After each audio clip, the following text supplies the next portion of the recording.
Vidéo du 23 avril 2025.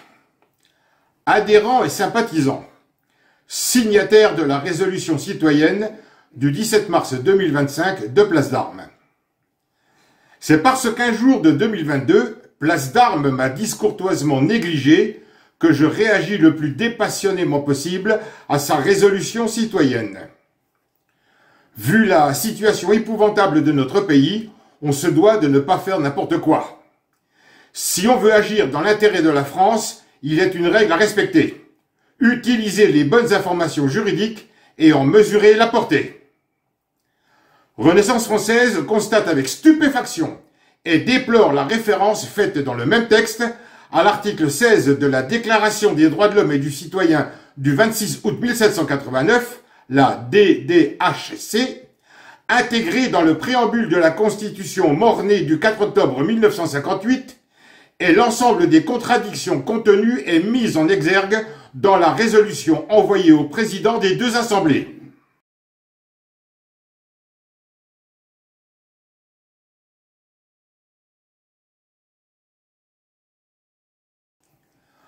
L'emploi de ce puissant article n'est pas à prendre à la légère. Avec lui, c'est oui ou non. Ce n'est pas peut-être. C'est blanc ou noir, pas gris. L'employé contraint d'aller jusqu'au bout du raisonnement qu'il génère. Évidemment, certains lanceurs d'alerte perroquets relaient cette fausse bonne nouvelle. Que dit l'article 16 de la DDHC? Toute société dans laquelle la garantie des droits n'est pas assurée, ni la séparation des pouvoirs déterminée, n'a point de constitution. Pour info, ces droits sont définis à l'article 2 de la dite DDHC.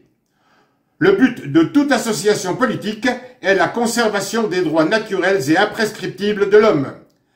Ces droits sont la liberté, la propriété, la sûreté et la résistance à l'oppression.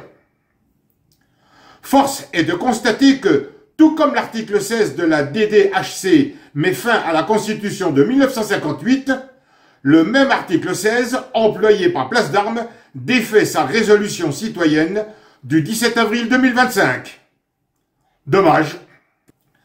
Étant moi-même ancien militaire, plus exactement ancien marin, je sais que cette résolution partait d'un bon sentiment. C'est pourquoi je suis consterné de constater que Place d'Armes, entraînant des personnes de valeur, pour la plupart en retraite, donc sans réelle autorité, s'autorise à publier un texte avec autant de contradictions flagrantes, faisant le jeu de l'oligarchie franc-maçonne criminelle au pouvoir. De là à penser que cette association est partie intégrante de l'opposition contrôlée, je me suis surpris à rêver que les signataires de cette résolution, du moins celles et ceux qui savent lire, aient le réflexe de mettre côte à côte l'article 16 de la Déclaration des droits de l'homme de 1789 et l'article 65 de la Constitution de 1958.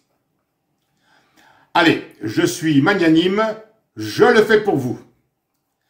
Faites un arrêt sur image, le temps d'en prendre connaissance.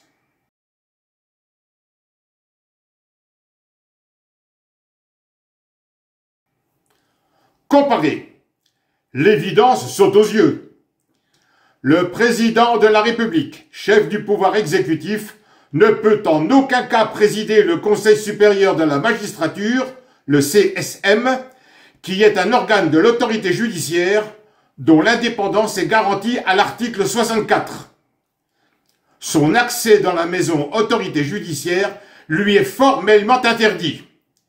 Il ne peut non plus nommer les 9 membres du dit CSM.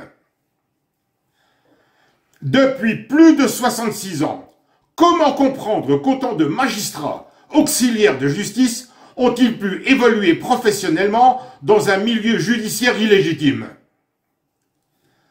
Ce faisant, c'est cet article 65 qui viole la séparation des pouvoirs, mettant un terme à la Constitution dès sa promulgation le 4 octobre 1958. Ce n'est pourtant pas difficile à comprendre.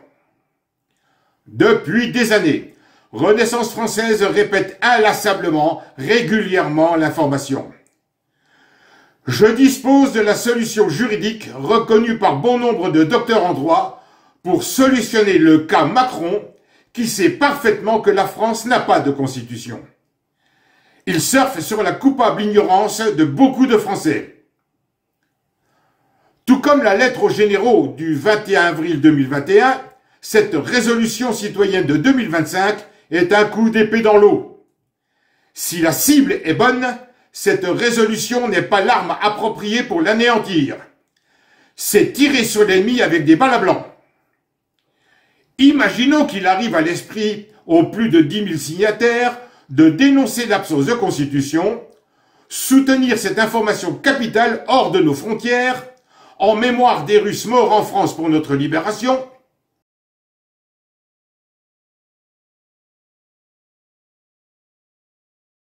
avoir le courage d'en informer officiellement le président Vladimir Poutine, messieurs Dimitri Medvedev, Sergueï Lavrov et Piotr Tolstoï, Macron et sa bande européenne organisée de criminels corrompus se trouveraient face à un problème majeur, incontournable les concernant, je pèse mes mots, souhaitant me faire bien comprendre. Rappelant une énième fois que l'absence de constitution invalide l'élection de Sarkozy en mai 2007, le traité de Lisbonne est nul et non avenu. La France est Frexit de fait.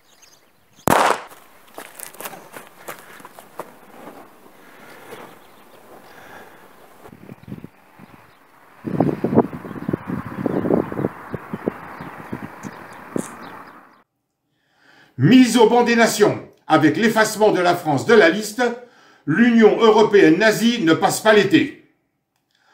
Encore faut-il avoir la vaillance de s'exprimer en direction de nos amis russes, outre ma mission de janvier 2025 à Moscou, comme je l'ai fait le 1er avril dernier dans une vidéo, montrant l'exemple, me référant au décret numéro 2007-1172 du 2 août 2007, concernant l'accord franco-russe, relatif à la coopération en matière de sécurité intérieure et de lutte contre la criminalité, à mon sens plus à propos que l'accord avec la Papouasie-Nouvelle-Guinée.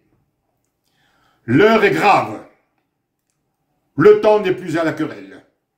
Répétant que cette résolution citoyenne est bonne sur le fond, il est dommage que la forme la ternisse. Cessons de perdre notre temps avec des considérations erronées, contradictoires, démotivantes, coûteuses. Les Français nous en sauront gré.